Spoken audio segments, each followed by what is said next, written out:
Et j'ai été surpris de voir des gens qui prenaient leur café en fait, en terrasse, au soleil, alors qu'il y avait des drones, on entendait des bombardements de manière quasi constante.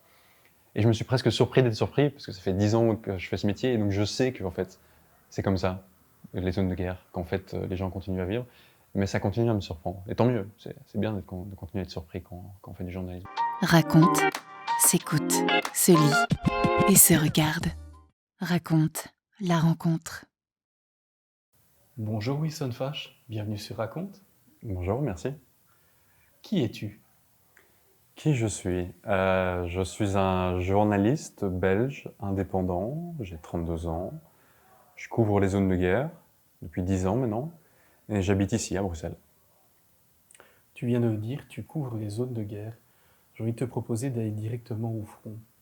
C'est quoi ta guerre, ta bataille?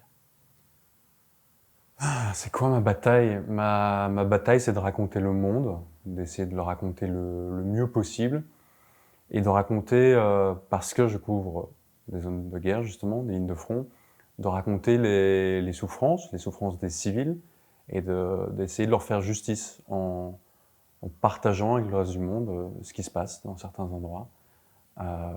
Et d'essayer de, pas forcément provoquer un changement, je crois pas que ça serait ma place en tant que journaliste, mais tout simplement d'informer en fait sur ces souffrances-là. Avant tout ça, il y a dû y avoir un long cheminement. Alors je te propose de revenir un peu à la base. Tu viens d'où?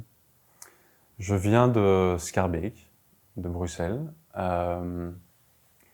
J'ai fait mes primaires ici, puis j'ai déménagé à la campagne, parce que mes parents, pour le travail, voulaient aller vers le Hainaut, avoir plus de place. Ils avaient une société de décoration d'intérieur qui marchait très bien, et donc il fallait avoir plus de place pour stocker tous ces objets. Donc j'ai fait ma scolarité secondaire à la campagne, puis je suis revenu à Bruxelles faire des études de journalisme à l'IEX, ici pas très loin. Et j'ai oublié la question. C'était tu venais d'où, tout simplement? Et tu viens de parfaitement y répondre. Ça a dû être un changement assez fort de passer de la grande ville de la capitale de la Belgique, de Bruxelles, à la campagne hainouillère. Oui et non, parce qu'en fait j'avais 10 ans quand j'ai quitté Bruxelles, et donc je profitais pas encore de la ville à ce moment-là, j'étais encore un peu trop jeune, donc c'est pas comme si j'étais autonome et que je sortais avec mes potes tout seul. J'allais à l'école la journée, j'étais avec mes parents le soir. J'avais pas vraiment l'occasion de profiter de la ville plus que ça. Mais c'est vrai que ça a été un changement, parce qu'après arriver à la campagne, c'est vraiment entouré de champs, entouré de vaches. Il fallait faire 20 minutes de trajet en voiture pour arriver à l'école. Et donc faire son adolescence à la campagne, ouais, là par contre la perte d'autonomie était assez Tu veux dire que tu ressentie. t'es un peu emmerdé, en fait, pour Je dire me suis un plus peu directement. emmerdé, oui, pas tant que ça en vrai, j'ai pas envie de non plus caricaturer. Et je suis revenu à Bruxelles pas si longtemps après. J'ai commencé, comme je suis né en fin d'année, en fait j'ai commencé mes études à l'âge de 17 ans. Donc je suis quand même rentré à Bruxelles assez rapidement. Ok, pour donner un peu de contexte ici, nous sommes où? C'est un lieu que tu connais bien aussi, le Poste, en plein cœur de Bruxelles. Des Bah, Marolles même. c'est un lieu que je vais découvrir, parce qu'en fait avant je les connaissais quand ils étaient pas loin d'ici. Ils étaient à l'Ascenseur, avec le même concept, c'est-à-dire un bar qui organise des événements, qui organise des expos, photos, des ateliers radio, ils ont des studios juste là. Donc c'est exactement la même chose, mais ils se sont déplacés. Et là, je découvre le Poste, leur nouveau lieu pour la première fois. Et je vais y revenir, parce que j'ai envie d'assister à leurs événements. Et puis ils m'ont demandé d'animer un atelier radio, un plateau radio en public à la rentrée. Donc je ferai ça avec plaisir. Bien, d'ailleurs, c'est aussi un lieu un peu festif. D'ailleurs, on entend parfois un peu de musique. Donc, Il y au a, long de il y cet a un épisode, concert derrière nous. on aura une petite ambiance musicale en arrière-plan.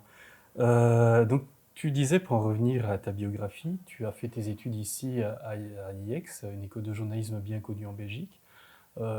Tu as toujours voulu être journaliste? Non, j'ai pas toujours voulu être journaliste. Quand j'étais plus petit, qu'est-ce que je voulais faire? Je voulais être chef-coq, je voulais être cuisinier.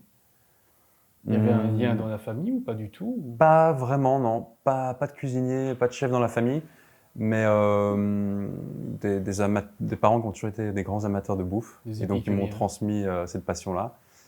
J'ai voulu aussi être, je crois qu'encore avant ça, j'ai voulu être archéologue, je crois, un peu à la Indiana Jones.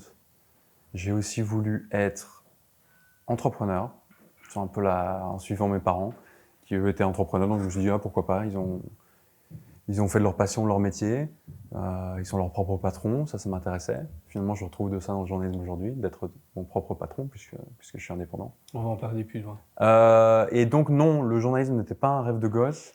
C'est au moment de terminer mes études secondaires, où il a fallu que je réfléchisse à ce que j'allais faire l'année d'après. Tu savais pas ce que tu voulais faire en fin de réto, donc Non. la 6e année, Non, quand tu as 18 ans ici. Non, je ne sais pas ce que je voulais faire. J'ai un peu lu les programmes de différentes universités, Solvay, ICHEC, je crois, UCL, ULB, enfin j'ai vraiment, même l'école royale militaire. Donc j'ai un peu regardé dans tous les sens, plein de choses. Et en fait, c'est à l'UCL qu'on m'a parlé de l'IEX. Et là, une fois qu'on m'a parlé de l'IEX, du journalisme, une fois que ça a un peu fait sa place dans mon esprit, là, c'est devenu une évidence. Je me dis, ah, mais oui, mais évidemment que c'est ça que je veux faire. Je veux être journaliste. Et donc, j'ai commencé mes études, 5 ans d'études. Je suis devenu journaliste dès le lendemain. À ce moment-là, au tout début de tes études, tu suivais l'actu ou pas trop? C'était pas très clair ou comment c'était? Non, même pas tant que ça. C'est ça qui est marrant. Et même pendant mes études, parce que là, je suis de retour à l'IEX en tant qu'enseignant. Je coordonne des ateliers. Et mes étudiants ne lisent pas l'actualité, ce qui me rend un peu fou. Et puis je me souviens qu'en fait, moi non plus, je ne lisais pas l'actualité à l'époque. Donc je suis un peu hypocrite. Tu peux pas leur jeter la pierre, Non, je ne peux pas leur objectivement. jeter la pierre. Non, donc c'était pas tellement une passion de lire l'actu, c'est plutôt une passion de vouloir raconter le monde, en fait. De l'observer aussi. De l'observer, ouais, très certainement. Que tu es quelqu'un de... Bah oui, par ton métier, forcément, tu es très observateur, mais contemplatif ou ce genre de choses, ou pas trop? Observateur, certainement. Contemplatif, je ne sais pas, parce que c'est une observation qui est toujours très active, en fait, et pas passive. On va dans un endroit pour découvrir des histoires, découvrir des gens, découvrir des situations.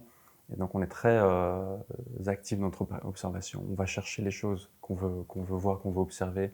Dans les questions qu'on va aller poser, je suis très... ouais, c'est une démarche très active finalement. Donc contemplatif, je crois pas. Quand tu dis ça, on parle déjà un peu du processus créatif finalement d'un travail journalistique que tu fais. Tu viens de dire, tu prépares les choses, tu espères trouver des choses, euh,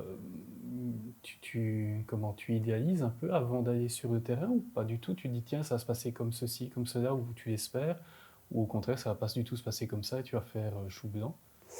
Idéaliser, non, mais parfois, avant d'aller sur le terrain, je vais imaginer. Je vais imaginer ce que je vais pouvoir y trouver. Tu vas faire une projection. Je vais faire une projection. Je vais me dire, tiens, si je vais... je me rappelle la première fois que j'avais été dans la ville de Raqqa, par exemple, en Syrie, qui avait été un bastion du groupe État islamique. La ville avait été quasiment entièrement détruite lors des combats pour reconquérir cette ville.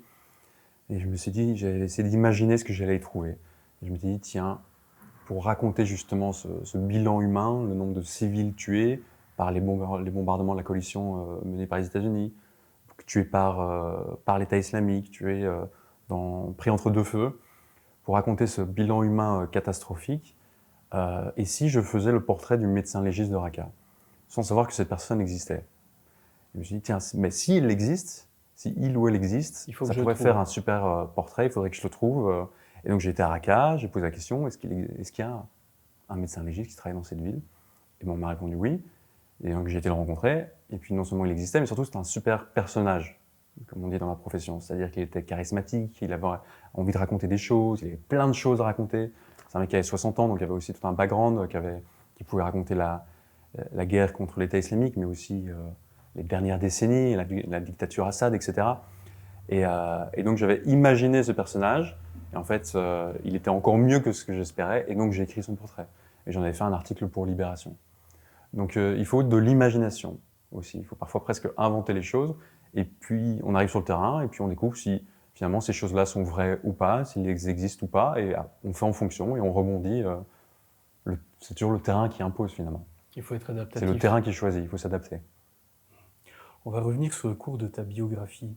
Donc là, on s'était arrêté au moment où tu étais dans les études supérieures de journalisme, ici à Bruxelles. Tu sais déjà à ce moment-là si tu vas te diriger vers le journalisme de zone de conflit ou pas du tout, tu vas faire entre guillemets des chiens écrasés? Je suis un peu caricatural, mais... Non, au moment de mes études, non. Je pense pas Tu aux zones de rêvais de quoi guerre. dans tes études? Tu t'imaginais comment plus tard? Je sais pas si j'avais déjà des rêves particuliers précis à ce moment-là. j'étais dans mes études en fait. Et donc l'objectif c'était juste de terminer l'année, Le d'avoir diplôme. mon diplôme. Donc je faisais vraiment, j'étais vraiment concentré sur le moment présent. Et parce qu'aussi on n'arrêtait pas de me répéter, y compris certains de mes professeurs qui me disaient il n'y a pas de possibilité d'embauche, il n'y a pas assez de postes, trop de candidats, inscrivez-vous au chômage en sortant de vos études. Donc, je me dis ok, je vais bien me concentrer sur mes études, me Pas concentrer très sur le moment optimiste, hein.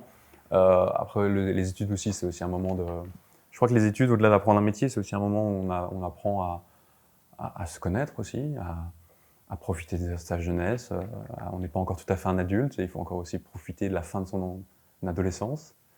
Donc ouais, j'ai pas de grands rêves, même si en même temps, petit à petit, surtout pendant le master, voilà, j'ai décidé de faire des stages de fin d'études au Moyen-Orient, au Liban notamment, à Beyrouth, enfin un travail de fin d'études en Jordanie, dans un camp pour réfugiés syriens.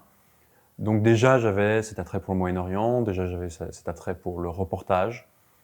Comment il t'a apparu cet attrait? Le reportage, c'est une évidence parce que c'est un Non, peu pour le... la zone, peut-être tu viens de dire pour le Moyen-Orient, ou Hmm. parce que tu aurais pu choisir, je sais pas moi, du journalisme judiciaire par exemple, qui est Mhm. tout à fait l'opposé de ce que tu fais. Un truc très posé, très calme, dans un lieu très sécurisé. Donc c'est la combinaison de deux choses. C'est un intérêt thématique géographique pour le Moyen-Orient et un intérêt pour l'un des sous-genres du journalisme qui est le journalisme de reportage. Le reportage parce que pour moi c'était ce qu'il y avait de plus intéressant, c'est d'aller sur le terrain, rencontrer des gens, raconter leur histoire. Le Moyen-Orient, pourquoi? Parce que en fait quand je fais mes études de journalisme entre 2010 et 2015, qu'est-ce qui se passe? C'est quoi les grandes actualités internationales? C'est les printemps arabes, révolution, contre-révolution, guerre civile, la Tunisie, l'Égypte, la Syrie. Et donc très naturellement, c'est ça qui a attisé ma curiosité en fait. Ce sont ces événements-là, ces grandes actualités-là internationales qui ont un peu bercé mes études alors que je me crée en tant que journaliste. Et donc j'ai eu cette curiosité-là très rapidement. Même si j'aurais aussi peut-être pu aller peut-être plus en Afrique centrale. Je me rappelle aussi d'avoir eu une conférence la rédactrice en chef d'un petit journal indépendant au sud Kivu, au Congo, qui s'appelait le Souverain, qui était venu nous donner une conférence, qui nous avait dit ah ben on cherche des stagiaires, donc n'hésitez pas. Et j'avais postulé, j'avais été pris. Et finalement, c'est mon école qui avait annulé ce stage au sud Kivu pour des raisons de sécurité. Et donc là, je m'étais redirigé vers le Liban, vers Beyrouth. Donc j'aurais pu faire une carrière en Afrique peut-être, au Congo, enfin en RDC. Finalement, le destin on a voulu autrement. Mais c'est quand même plutôt le Moyen-Orient qui m'intéressait. Là, c'est parce que cette rédactrice en chef-là m'avait touché. Son combat pour la liberté de la presse au Kivu m'avait touché. Et donc j'avais envie de pouvoir apporter ma pierre à l'édifice. Mais c'est plutôt quand même le Moyen-Orient qui m'intéressait. Donc c'est vers là que je me suis dirigé. Après tes études ici à Bruxelles, tu as été faire des études, si je ne me trompe pas, à New York, en plus. Pourquoi Oui, ce choix? en fait, j'ai fait des petits trucs en plus à gauche à droite. J'avais notamment été étudier le journalisme narratif aux États-Unis, à Cambridge. Est-ce qu'ils ont une vision très différente de nous, Européens, dans leur approche? Très différente, je pense pas. Non.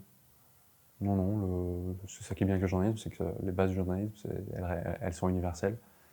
Euh, Après, il y a peut-être quelque chose de l'ordre du... Il y a peut-être plus de moyens, surtout. C'est plutôt la différence, je la ressens dans les moyens.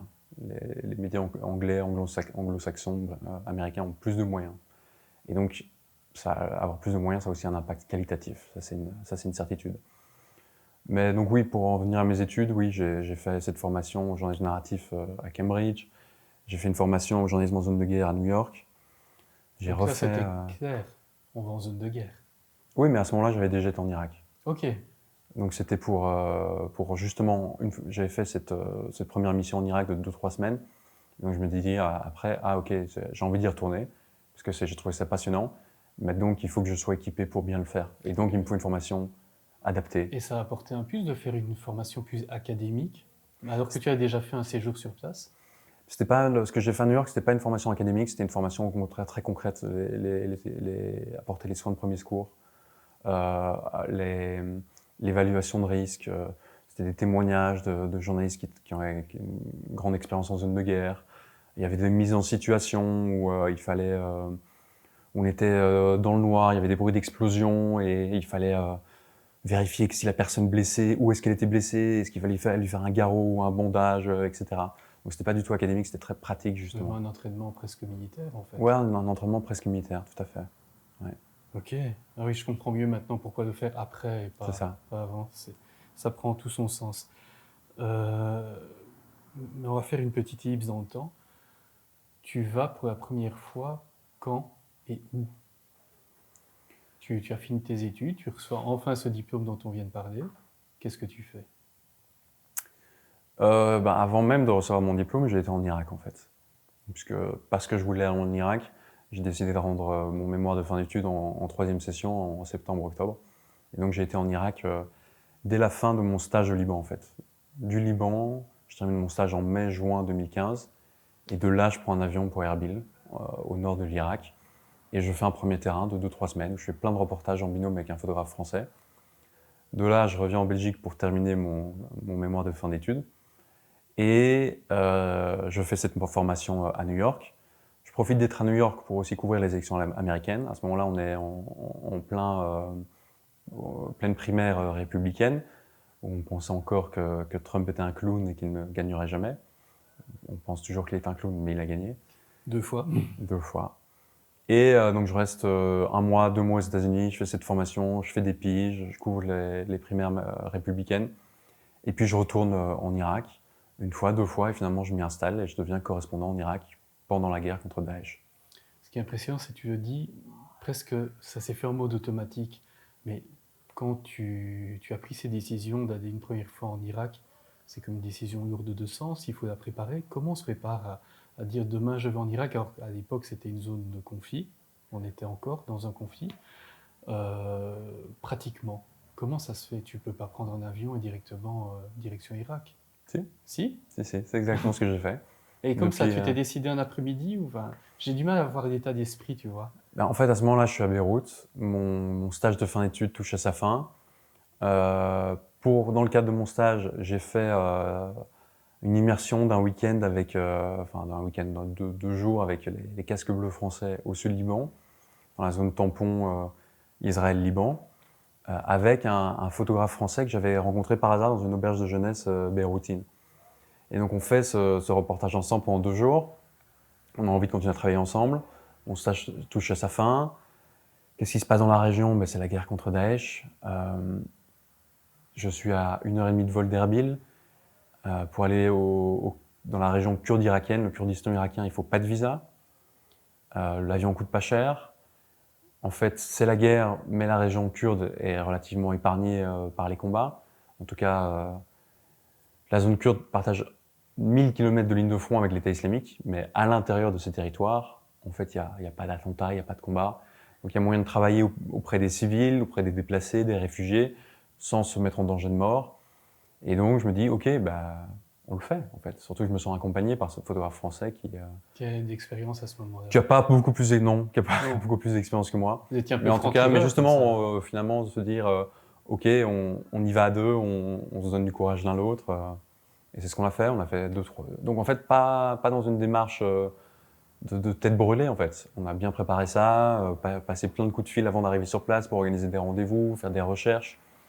Et une fois sur place, on ne s'est pas du tout approché des lignes de front en fait. Justement, tu dis passer plein de coups de fil. Comment on prépare? C'est pour trouver des fixeurs, pour trouver des habitants, des locaux qui peuvent vous accueillir, qui peuvent vous renseigner? Comment ça se passe? Oui, un peu tout ça. C'est trouver un traducteur, parce que je parle ni l'arabe ni le kurde. J'ai un peu appris l'arabe depuis, mais à ce moment-là, je ne le maîtrise pas du tout. Trouver quelles histoires on a envie de raconter en fait. Il ne s'agit pas d'arriver sur place et juste de dire « Ah, je vais raconter la guerre ». Ce n'est pas un sujet en soi, la guerre, ce n'est pas un angle. On veut raconter des histoires précises finalement. Un angle éditorial. Un angle, ouais. Donc, faut réfléchir à ça, il faut un peu se creuser les méninges. On en revient sur l'imagination aussi. Imaginer qu'est-ce qu'on pourrait y trouver, les histoires qu'on aurait envie de raconter. Et ensuite se confronter à la réalité du terrain. Donc il y a tout un travail en amont de préparation, en fait, de recherche, de prise de rendez-vous. Est-ce qu'il y a une grosse différence entre ce que tu imagines en général et la réalité? De moins en moins, parce que je connais mes terrains. Mais au début, L'Irak, ça fait 10 ans que j'y vais. L'Ukraine, j'ai été 6 ou 7 fois. Israël-Palestine, j'y ai habité, j'y retourne régulièrement. Donc, je connais suffisamment mes terrains pour savoir ce que je vais y trouver. Au début, oui, au début, fatalement, tout est neuf, tout était une première fois. Mais voilà, j'ai une capacité d'adaptation, euh, de curiosité. Et donc, on se laisse guider aussi par le terrain. quand vous arrivez sur place comme ça, tous les deux, avec le photographe français, vous faites quoi? Les premières choses que vous faites? Première chose qu'on fait, c'est d'aller au rendez-vous qu'on avait déjà fixé avant par téléphone. Parce qu'en fait, on avait bien préparé ça. On n'a pas fait du tourisme de guerre. On n'a pas débarqué en disant on va faire des photos, écrire des choses. Et non, non, on avait des angles, pris des rendez-vous. Et donc, la première chose qu'on a fait, c'est. Moi, je suis arrivé de nuit, donc la première chose que j'ai fait, c'est de dormir, aller à l'hôtel. Et dès le lendemain matin, 9 h, on avait rendez-vous, on a commencé le taf. Donc, on a fait ça de manière assez sérieuse, en fait. Même si j'avais que 22 ans, même si j'avais pas vraiment encore d'expérience au-delà de stage, en fait, on a fait ça de manière sérieuse. Et donc, heureusement, parce que je pense que si on avait improvisé ça sur le moment même, on se serait sans doute un peu planté. Et si on s'était un peu planté, sans doute que ça m'aurait découragé d'y retourner, peut-être. Et comme là, on avait fait les choses sérieusement, comme des professionnels, qu'on n'était pas encore, mais on a prétendu qu'on était des professionnels. Et finalement, on a fait de chouettes histoires qu'on a réussi à vendre à des médias en anglais, en français. Et donc, ça m'a donné envie d'y retourner et de finalement m'y installer. À l'époque où tu l'as fait, tu n'avais aucune commande. Tu as fait ça en prémisse d'une potentielle commande C'est pour un ça, média. c'est ça. Parce que en fait, je connais personne, personne ne me connaît, et donc je pars pas avec des commandes, mais j'ai cet espoir que voilà, on va réussir à bien faire le taf et qu'on arrivera à vendre. Et finalement, c'est exactement ce qui s'est passé. On a pu vendre, on avait quand même vendu, je crois, 7 ou 8 reportages en 3 semaines de travail, donc c'était quand même pas mal. On a C'est bien travaillé. conséquent, effectivement. Ouais. Mhm. Et ça appelle une autre question. Comment les contacts se font au tout début avec les rédactions? Parce que maintenant, tu travailles avec des grandes rédactions internationales, mais à l'époque, tu n'es personne. Mm. Et il faut se faire un nom. Comment on se fait un nom? Comment on se fait un nom? Avec son travail, tout simplement, finalement. En, en Il faut qu'il travaillant soit bon quand beaucoup et le même. mieux possible. Il faut qu'il soit bon, ce travail. Il faut qu'il soit bon. Au début, mon travail n'était pas forcément excellent, ce qui est normal finalement, je n'avais pas encore beaucoup d'expérience. Mais au moins, il n'était pas mauvais. Donc, il n'était pas excellent, mais il n'était pas mauvais, donc suffisamment bon pour qu'on me redonne ma chance. Et qu'après m'avoir donné une première commande, on m'en donne une seconde, et puis une troisième, et puis finalement, qu'on me donne l'opportunité de progresser et de devenir un bon journaliste. Ce que je n'étais pas dès le début, évidemment. C'est quelque chose qui arrive encore dans les rédactions qui sont pour la plupart en crise économique, où on donne encore sa chance à des jeunes premiers. J'espère. Mais à l'époque où toi tu l'as fait, ce qui n'est pas si vieil, en soi on parle de quoi? Il y a 10 ans, ouais. 10 ans, donc c'est pas vieux, il y a Mhm. longtemps, mais il n'y a pas si longtemps que ça. Bah alors oui, effectivement, on donne sa chance à des jeunes, puisque moi on m'a donné ma chance. Après, je suis pas complètement naïf non plus. On m'a donné ma chance peut-être aussi parce que je correspondais un peu à certains stéréotypes. Peut-être que si j'avais été une femme de 22 ans plutôt qu'un homme de 22 ans, peut-être qu'on m'aurait moins pris au sérieux. Et on se serait dit, mais c'est qui cette folle qui se met en danger? Peut-être que si j'avais eu des origines arabes ou maghrébines, on m'aurait dit, ah, mais il couvre le Moyen-Orient alors qu'il est arabe, peut-être qu'il est biaisé, peut-être qu'il a pas peut-être qu'on m'aurait pas donné le même crédit. Peut-être que si j'avais pas eu des parents de classe moyenne supérieure, et ben, ils m'auraient pas pu me prêter de l'argent pour partir sur place et me payer les billets d'avion, et me payer l'hôtel, et me payer le traducteur. Si j'avais pas eu des parents capables de me prêter de l'argent, j'aurais pas pu partir sur place. Et si je n'étais pas parti sur place, eh ben, j'aurais pas pu commencer ma carrière. Donc disons que j'ai eu pas mal de... Au-delà de me donner ma chance, disons que je partais déjà avec une petite longueur d'avance par rapport à d'autres. Il fallait être Tintin en fait. Il fallait être Tintin, ouais. Il fallait être un jeune blanc homme belge qui vit dans un château. Ah, bah, écoute, si tu vis dans un château, tant mieux, mais non, mais plus sérieusement. Mais c'est vrai que c'est quand même. Tu as dit tout à l'heure, tu as hésité à être entrepreneur à un moment, et c'est un travail d'entrepreneur d'emprunter de l'argent pour créer un reportage que tu n'es pas sûr de vendre dans une zone où tu n'es pas sûr que tu vas pouvoir faire quelque chose. C'est un risque entrepreneurial aussi, finalement. Au-delà Oui, de mais l'aspect journalistique. qui était pas massif, puisque c'était pas mon argent, c'était l'argent de mes parents. Hmm. Donc le risque, pas vraiment en fait. C'est pas moi qui le portais, ce risque. Ça coûte cher de faire ce genre de voyage? Ce premier voyage en Irak, il m'avait coûté, je pense, 1000 $. En tout cas, c'est ce que m'avaient prêté mes parents. Et il me semble que j'avais dû tout dépenser, donc voilà, 3 semaines en Irak, 1000 $. Ce qui peut Qu'est-ce être qui coûte de beaucoup. l'argent dans Ce ce qui genre coûte de de voyage? l'argent, c'est l'hôtel, le transport, la nourriture, le traducteur, l'avion. Tout ça, ça coûte de l'argent. Mais ce qui n'est rien en fait, 1000 $ dans une zone de guerre. Il y a des rédactions qui dépensent 1000 $ par jour au minimum. Donc le fait que j'ai pu me débrouiller avec 1000 $ en 3 semaines, c'est presque insensé. Mais parce qu'on dormait dans l'hôtel le moins cher de la ville, parce que le traducteur qu'on avait trouvé, ben, lui aussi c'était un débutant, il avait 17 ans, moi j'en avais 22, et qu'en fait on le payait en burger et en nuit d'hôtel, parce que finalement nous on n'a pas gagné d'argent, je crois que j'ai un peu perdu d'argent sur cette première mission. Donc on avait trouvé un petit débutant qui n'avait jamais travaillé, qui s'était formé grâce à nous et nous grâce à lui. On mangeait des sandwichs qui coûtaient 30 centimes et on dormait dans un hôtel qui coûtait 5 euros. C'est comme ça qu'on a fait. Tu l'as vendu à qui ce premier reportage? Mes premiers papiers, je les ai vendus à un média anglo-saxon qui s'appelle Al Monitor, spécialisé sur le Moyen-Orient. J'ai vendu à un média qui n'existe plus, qui s'appelait le 4 heures, qui est un petit pure player français. Un autre pure player français qui n'existe plus, qui s'appelait Ichberg, je crois. Un média kurde anglo-saxon de langue anglaise qui s'appelait Rudo, qui celui-là existe encore. À qui d'autre on avait vendu des papiers? Je crois que c'est tout. Donc des petits médias à gauche à droite qui ont bien voulu de nous et qui nous ont fait confiance. Et à l'époque, tu as déjà essayé de proposer ça aux grands médias, Le Monde, Libération, enfin ceux avec qui Ouais, tu collabores je crois qu'on aujourd'hui? avait pitché à Paris Match, Ça n'a pas marché. ils nous ont pas répondu. Quand c'est comme ça, quand tu vois un grand média, j'imagine que tu rêvais d'être dans Paris Match à l'époque, Paris Match France. Euh, Comment tu vis le truc? Tu te dis tout ça pour ça? Ah non, mais j'étais hyper content de cette première mission. J'ai vendu à des médias qui n'étaient pas des grands médias, qui étaient des trucs pas très connus, mais c'était pas grave. J'avais fait une mission en Irak, j'avais réussi à faire des reportages dont j'étais fier, j'avais réussi à les vendre. J'étais sur un petit nuage, hein. Pas du tout déçu. Et après ce nuage, la suite. La suite, ben, c'est de retourner en Irak et finalement de m'y installer. Et là, j'ai commencé à travailler pour de grands médias, pour l'AFP, pour Libération, je crois, pour France Inter, pour la RTBF. Oui, donc ça prend une toute autre dimension, mais c'est aussi un choix assez important, un game changer dans ta vie. Tu vas t'installer sur place, tu vas y vivre, tu deviens presque un citoyen local. Tu n'es plus le mec qui vient en avion pendant 2-3 jours. C'est une toute autre approche. Oui, après on reste des expats, hein, Bien sûr. on ne devient pas pour autant des locaux. On reste un peu dans une petite bulle, même si on essaie de la percer le plus possible, cette bulle d'expats. Mais par contre, oui, je suis devenu un vrai correspondant. Je vis sur place, je ne couvre que ce terrain-là. Je ne couvre que la guerre contre Daesh, pas forcément sur le front, même si je faisais beaucoup de front, mais aussi toutes les conséquences sur les civils, dans les cimetières, dans les hôpitaux, dans les salons des familles, des maisons, etc. Mais oui, c'est effectivement très différent. On est plus sur du one-shot où on passe 2-3 semaines sur un terrain, on y vit et donc on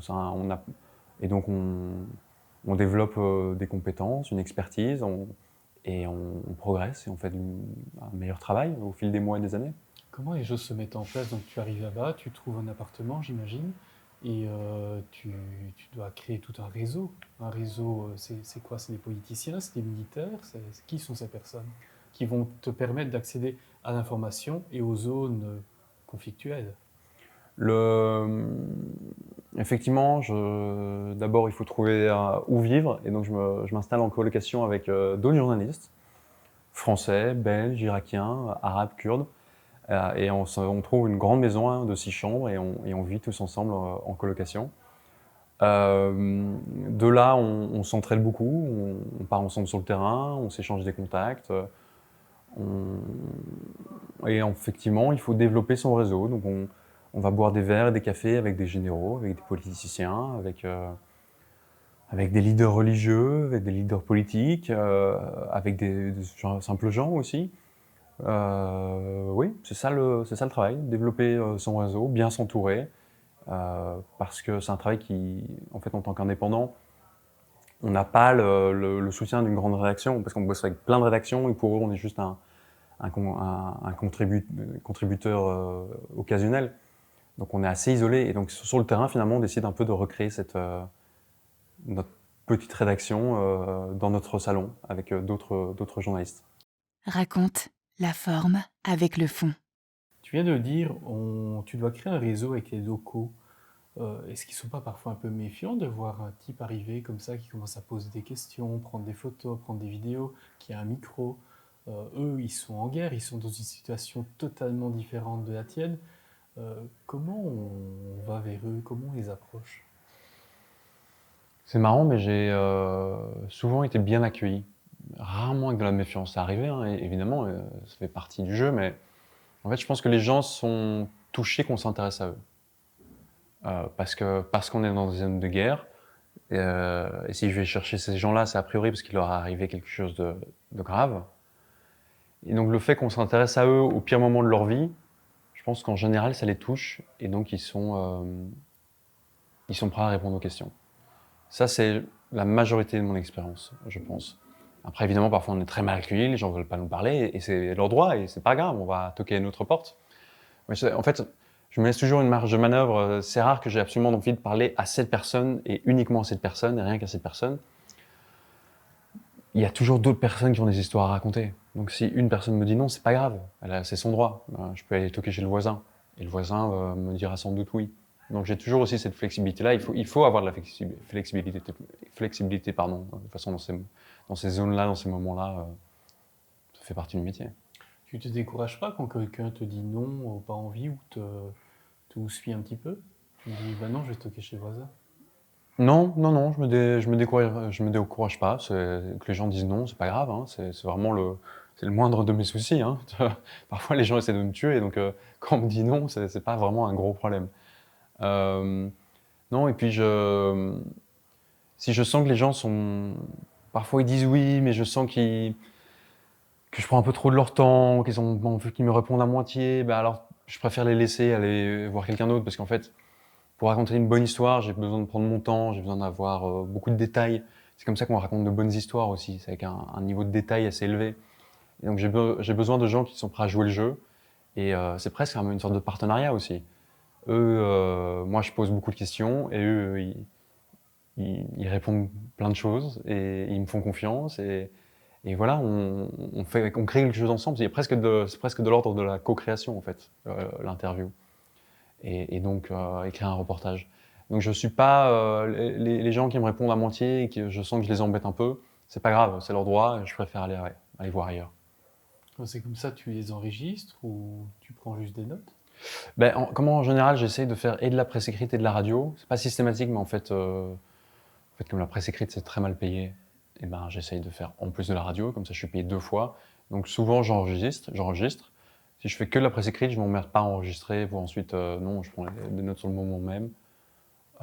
Parce que parfois aussi le micro, ça peut être un peu impressionnant. Alors que juste prendre des notes, il y a quelque chose de beaucoup plus peut-être apaisant pour les gens. Donc je préfère... et parfois je prends même pas de notes pour qu'on soit vraiment dans la conversation. Je prends des notes mentales, et parfois je vais vite aux toilettes. C'est cet écrivain américain qui faisait ça. J'ai oublié son nom, je me demande si c'était pas Guettales, qui prenait jamais notes, et puis qui courait aux toilettes pour prendre note. Parfois je fais ça aussi, je cours aux toilettes et je prends note sur mon téléphone. Pas parce que j'essaie de tromper les gens, c'est une interview, je suis très clair que je suis journaliste et que je les interviewe et que je vais utiliser ce qu'ils me racontent. Mais parfois, je préfère qu'on reste vraiment dans une conversation pour les mettre à l'aise. Mais la majorité, 9 fois sur 10, j'ai mon carnet de notes, voire mon micro. Tu les installes en fait dans une espèce de zone de confort. Oui, c'est important de créer ce lien de confiance, et donc, oui, qu'ils se sentent à l'aise, c'est important. Tu le disais précédemment, tu étais avec d'autres en colocation, photographes, autres journalistes de différentes nationalités. Est-ce qu'il y a une vraie entraide en fait quand on est dans un terrain aussi hostile que celui-là? Ou au Ouais. contraire, c'est chacun pour soi et... Moi, mon expérience a toujours été beaucoup d'entraide. Où, comme on vivait ensemble, donc on était colocs, collègues et amis. Et donc, oui, on s'entraidait parce qu'en fait, chacun avait suffisamment de médias, parce que tout le monde était intéressé, c'était la guerre contre Daesh, ça intéressait tout le monde. Et donc tout le monde, chacun d'entre nous bossait pour 3, 4, 5, 6, 10 médias. Et donc on n'avait pas besoin d'être dans la compétition, parce qu'on mangeait à notre faim, entre guillemets. Et donc on était dans l'entraide. On allait sur le terrain ensemble pour partager les coûts la location d'une voiture, le coût d'un fixeur, d'un traducteur, s'échanger des contacts. Et parfois même, finalement, faire le même sujet, mais on l'écrivait de manière différente. Et puis voilà, c'est pas grave de travailler sur les mêmes choses. Chacun l'écrit à sa manière et pour son propre média. Et donc on était beaucoup dans l'entraide. Mais c'est vrai que j'ai croisé des collègues au fil des années qui m'expliquaient que eux, c'était pas leur expérience. Que là où ils habitaient, avec les autres correspondants, et ben, il y avait plus justement de la compétition que de l'entraide. Donc peut-être que j'ai eu de la chance, je sais pas. Vous étiez tous indépendants? On était tous indépendants, ouais. Donc raison de plus de céder, parce qu'on était tous un peu dans la merde, tous un peu précarisés. Et donc raison de plus pour s'entraider, tout simplement. Ou peut-être aussi par aspect générationnel? Vous avez tous le même âge ou pas du tout? On avait tous à peu près le même âge, ouais. Ce qui facilitait aussi le fait de développer une amitié. Et donc parce qu'on était amis, fatalement on avait envie de s'aider, s'entraider dans le métier aussi. Tu vas de plus en plus loin à ce moment-là dans la guerre, donc de plus en plus proche des zones dangereuses. Comment la graduation se met en place? Au début, tu dis j'interviewe des civils, j'interviewe le médecin légiste, mais on se rapproche de la ligne de front, de là où ça tape, de là où on meurt. Comment ça se met en place?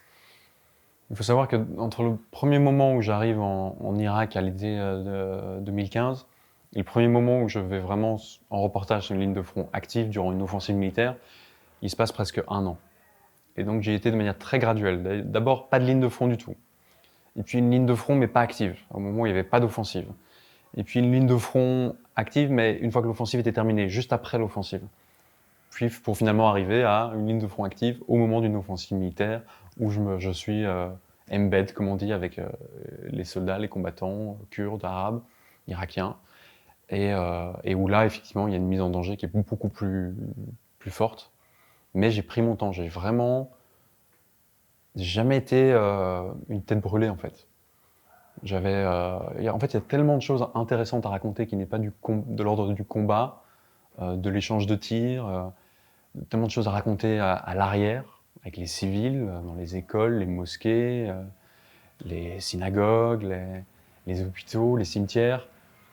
Tellement de choses à raconter dans ces endroits-là, dans les camps de réfugiés, les camps de déplacés, que finalement le front, en fait, ça se raconte pas très bien non plus, le boum-boum. Des gens qui se tirent dessus, je peux en faire 2 paragraphes, ça fait un peu de couleur, ça met un peu de peps, c'est dynamique. Et ensuite quoi, ça fait pas une très bonne histoire, hein. Donc j'avais pas cette obsession de la ligne de front. Des gens ordinaires dans des circonstances extraordinaires, finalement. Oui, c'est peut-être ça la meilleure matière journalistique. Ouais. C'est en fait, c'est un métier qui est paradoxalement assez facile, le journalisme en zone de guerre. Parce qu'il y a plein d'aspects qui sont difficiles, évidemment. Parce qu'on prend des risques, parce que la logistique est compliquée. Parfois, on ne sait même pas comment arriver dans le pays, parce qu'il n'y a plus d'avions, où les frontières sont fermées, il faut passer les frontières clandestinement, de nuit. Ça, comment tu fais, par exemple?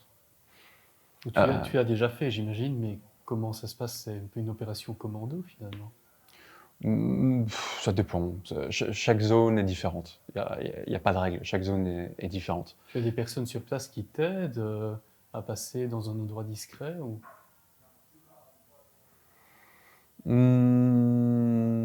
Parfois, c'est plus facile que ça. Même si on passe la frontière clandestinement, en fait, il y a toujours une milice qui contrôle. Et donc, on a prévu que la milice de rentrer. Et donc, on monte même notre passeport.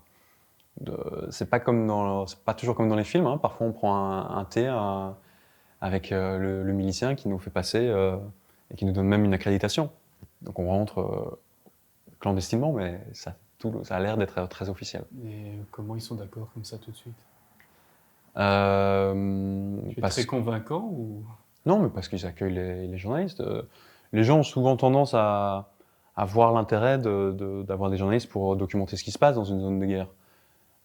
Tous les groupes armés en présence Enfin, pas forcément tous, mais ils comprennent que on est là pour raconter des histoires et que peut-être ces histoires, si une milice est en guerre contre le gouvernement central et qu'ils sont bombardés, et ben que des journalistes viennent pour montrer les morts, les tués de ces bombardements, ça les intéresse.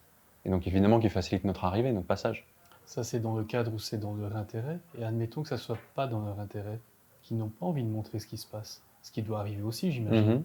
Où ils sont plutôt du côté des agresseurs, on peut dire comme ça.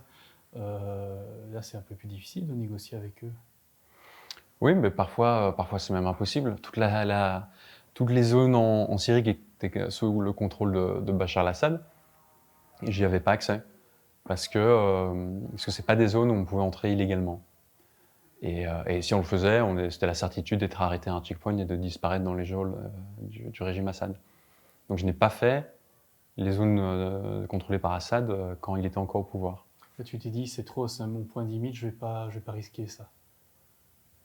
Bah, c'était juste impossible, donc la question ne se posait pas. Il y avait, soit on arrivait à négocier un visa en se faisant passer pour un humanitaire via une ONG, etc. Donc ça c'était possible, certains journalistes l'ont fait. Soit on était un journaliste considéré comme ami du régime, donc en gros des propagandistes, qui étaient des négationnistes, qui niaient les attaques chimiques par exemple. Si on a un propagandiste qui nie les attaques chimiques du régime contre les civils, là on était accueillis à bras ouverts évidemment. Sauf que je ne suis pas un propagandiste, je suis un journaliste. Donc il n'était pas possible d'obtenir pour moi un visa, et d'entrer illégalement, ce n'était pas possible non plus, parce que c'était la certitude à 100% d'être arrêté et de disparaître. Donc c'était même pas une question. Donc la question ne se pose même pas en fait. Si on parle d'une mort certaine ou d'un kidnapping certain, la question ne se pose même pas. Tu as déjà été arrêté? J'ai déjà été détenu, je n'ai pas été arrêté. Comment ça se passe? C'était un contrôle ou quel était le contexte? Quand est-ce que j'ai été détenu? J'ai été détenu en Irak par des milices chiites dans une zone sunnite où elles avaient pris le contrôle, où elles étaient en train d'opérer un mini nettoyage ethnique, donc des violences plutôt d'ordre sectaire. Et une collègue à moi avait filmé une mosquée sunnite où des miliciens chiites avaient mis leur propre drapeau. Et donc ils ont vu ça et ils ont pété un câble et ils nous ont pris dans une voiture, ils nous ont forcés, ils nous ont emmenés dans un bureau, ils nous ont interrogés. Puis voilà, finalement ils nous ont relâchés. Donc rien de très dramatique. Et là, tu le dis par après avec beaucoup de détachement, mais pendant, on a quand même un peu la trouille, non? Non, j'avais la trouille pour mon fixeur qui était kurde. Et aussi des Pas pour miliciens toi. chiites, quoi. Non, non, je pense pas que. Au bout d'un moment, on sent les choses aussi et on sait si on est en danger de mort ou pas. Ça jamais avec certitude, mais là, je sentais que ça allait bien se passer. J'ai plus peur pour mon fixeur qui, lui, était un local, qui était un kurde, et il lui parlait très mal, il était menaçant envers lui, heureusement pas physiquement. Et donc, j'avais plus peur pour lui. Moi, je savais que ça allait aller, ils n'allaient pas nous faire disparaître. C'était pas le. Peut-être que si j'avais été un journaliste débutant et que c'est la première fois que j'arrive en Irak, peut-être que j'aurais été terrorisé. Mais à ce moment-là, j'avais déjà des années d'expérience, donc je savais qu'il ne se passerait rien. Qu'est-ce qui peut se passer? De la prison? Une expulsion? Souvent plutôt une expulsion. Je pense que mon plus grand risque en tant que journaliste, le plus grand risque dans le sens le plus plausible, c'est de ne plus avoir accès à un territoire. Parce que expulsion, parce que pas de visa, parce que pas d'accréditation ou retrait de l'accréditation. Ça, c'est le risque le plus courant. Et l'un des plus graves, parce que si j'ai plus accès au terrain, je ne peux plus faire mon travail. Après, oui, il y a aussi le danger de mort. On peut se trouver au mauvais endroit, au mauvais moment, se prendre une balle, mourir dans une explosion. Ce risque-là, il existe aussi, mais en fait, il est vraiment minime. Ce qui me fait le plus peur, c'est de ne plus avoir accès au terrain. Quand tu dis il est minime, le risque maximal, parce que tu fais très attention, parce que tu es équipé, tu as quoi? Tu as un gilet pare-balles, tu as un casque, tu as... Un peu tout ça, parce que je me rends rarement vraiment en ligne de front.